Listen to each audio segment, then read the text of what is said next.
ikaze muri ibirori by'uno munsi bya graduation ku nshuro ya 13 kubiga muri lycée ndetse no ku nshuro ya 20 kubiga muri Emeru. Pierine Abaye, Annonciata Kuratsenge, Josiane Ingabire, Iradukunda Diane, Ishimwe Kamzinzi, Adeline Mutago, Wamunguru,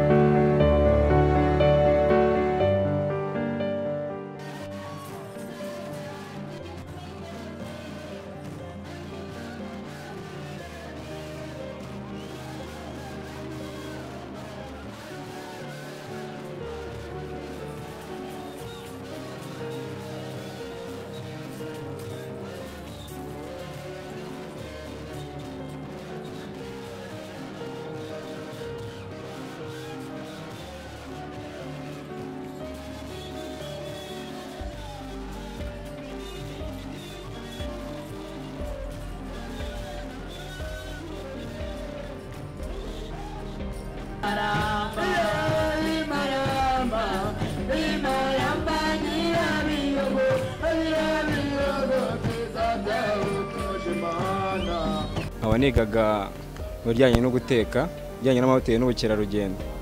Hoya umenye nk'uyangaha buri perfect ku buryo wenda nshobora kuba nakihangira kanje kazi, so ibintu bikagenda neza ngateza igihugu cyane imbere ndetse n'umuryango wanjye muri rusange. Turi abana barezwe neza, lycée yatureze neza. Nago nyeka ko muri twebwe baruzagera ku isoko ry'umurimo ngo agaragaze discipline nyinshi. Ndabizeye kandi nabo batureze neza, ndabizi neza ko tuzabikora neza. Nago tugiye gusebya ku isoko ry'umurimo, ahubwo tugiye kuba abakandida baho twize kugira ngo n'abarumuna bacu bazaze basange twaharitse.